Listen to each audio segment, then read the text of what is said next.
Hello everybody and welcome to Quim's Quandary episode 2. Thank you very much for watching the last video and all the kind comments that you gave me. I greatly appreciate it, and apologies that this one is taking a bit longer than I said it would to come out. Real life tends to get in the way, damn pesky real life. However, I am back today and I have another topic to talk about here, and that would be the topic of review scores. Obviously, review scores are pretty ubiquitous on the bottom of any review. It's kind of used as a summary of how good a game is meant to be. And I do understand that there is a use behind them. However, I don't think that we should overly rely on just the scores to judge whether we should buy a game or not. Um, Firstly, the reason I say this is because I find that review scores are a little bit reductive.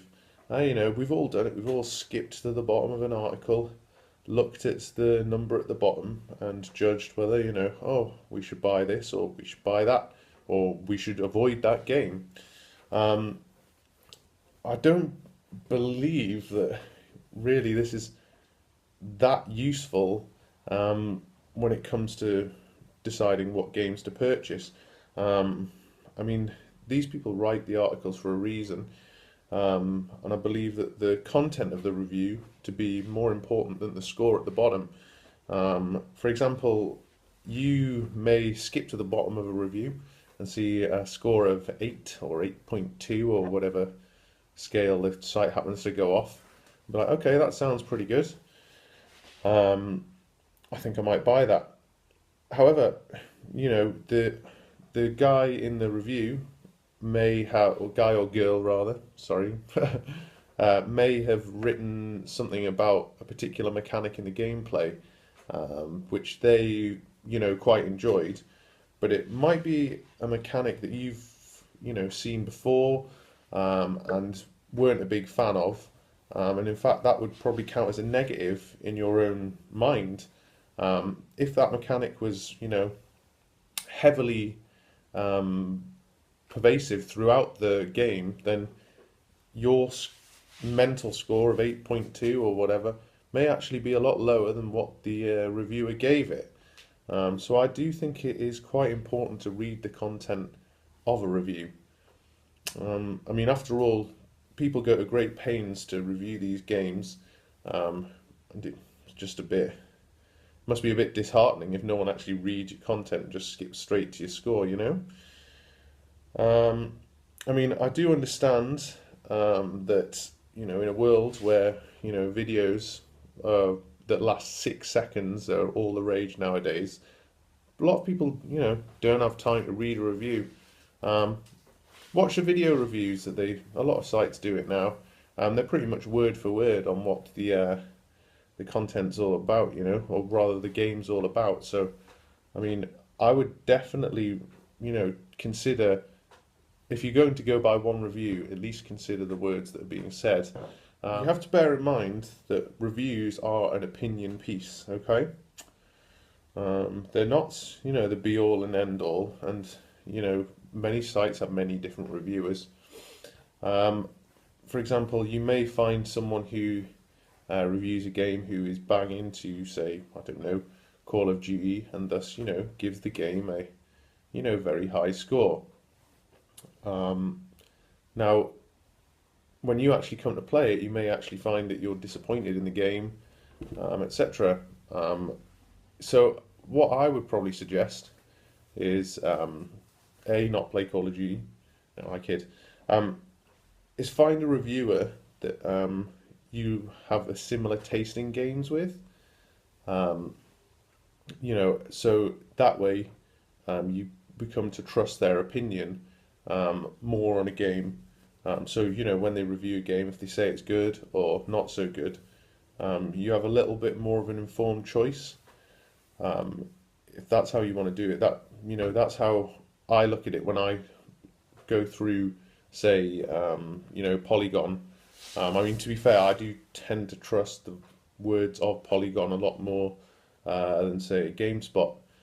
I just like the general philosophy of that website more than GameSpot's. So whenever they put out a review, I tend to go by Polygon Score more than any other site. So yeah, if you don't want to distill it down to a particular site, the particular reviewer, then certainly at least, pick a site which reflects your gaming styles more, I guess. We've talked about the singular review here. Now, the in the age of the internet, of course, um, why take one man's word for it? You've got things like Metacritic now.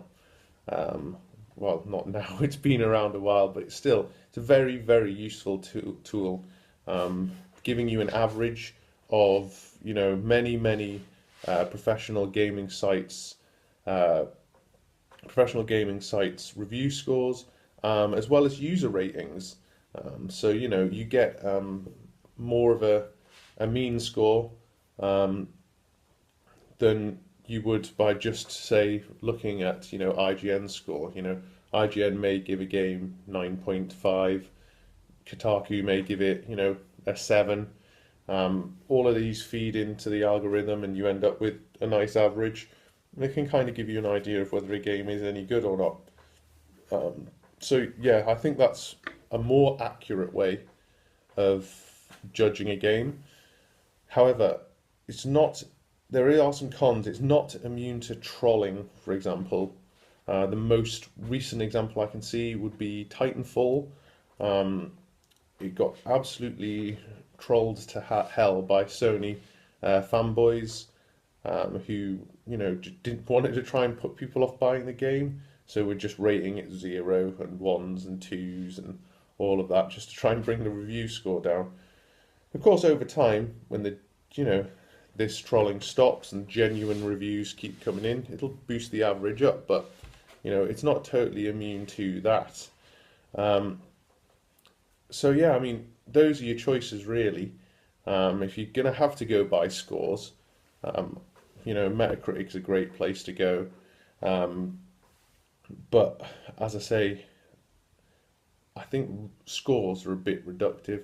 Ultimately, I think you should find a game that you like, and you know, if you like that genre, give it a whirl. Um, of course, there are exceptions. Um, I mean, if you were to get, a movie based game, I would certainly look at the reviews first, just purely because those games tend to be rushed out for a movie release date. Um, so quality can be affected at times. But I mean, for example, if a game that you really love the look of gets a 6 or something from particular sites that you frequent, doesn't necessarily mean it's a bad game. You've got to remember it is an opinion piece. Oh, hello, waving the camera about. It is an opinion piece. At the end of the day, it's just one guy's opinion.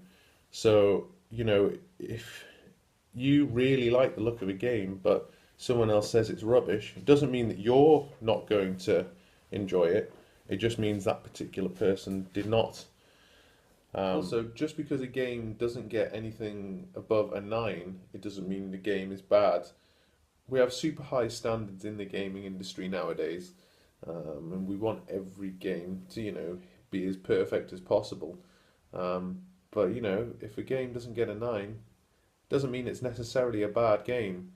You know, like as I say, stuff like Infamous Second Son and Titanfall all got 8 points, 8.9 and 8.7 respectively. Both excellent games. Just because they don't hit that hallowed 9 doesn't mean that they're not, amazing games. Similarly, games scoring, 7, 7.5, etc. Again, doesn't mean they're not solid games. It doesn't mean you won't enjoy them. Just because it doesn't get a 9, don't let that put you off, If it's something you like the look of, then give it a go. Okay, so this is the part where I throw it over to you guys. Am I talking rubbish here? Do you guys have particular sites that you trust for your reviews? Do you ignore reviews at all? Are you more of a Metacritic user? Um, how do you decide how you buy your games? Let me know in the comments below, just down here. Alternatively, again, it should be along the screen now. Follow us at Teabag or Die and tweet me over in 140 characters or less. If you want to be a bit more wordy, Facebook.com/Teabag or Die. Just let us know what you think about review scores, whether you think they're useful or not. Alternatively, if you really want to, you can email us at teabagordie@hotmail.com. Thank you very much for watching, and hopefully you will see my next video whenever that materializes. Thanks very much.